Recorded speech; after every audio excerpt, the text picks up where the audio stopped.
কেমন মানুষের সাথে সংসার করতে আসলাম। ভাইয়ার একটা মেয়ের সাথে রিলেশন ছিল। সেলিন নামের একটা মেয়ে ভাইয়া অনেক ভালোবাসতো। তারপর জেরিনের বিয়ে হয়ে গেছে, তোমার ভাইয়া দেবদাস হয়ে গেছে, তাই না?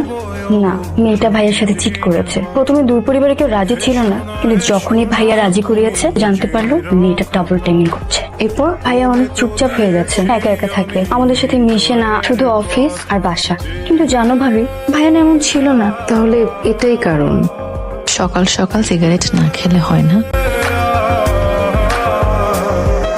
চাঁদের আলো দিয়ে দিয়া কোথায় বাবা? খানি দেখবো পেও না কোলা চা খুব কাছে রাখবো।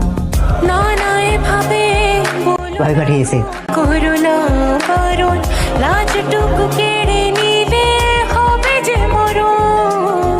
সইতে পারবো না।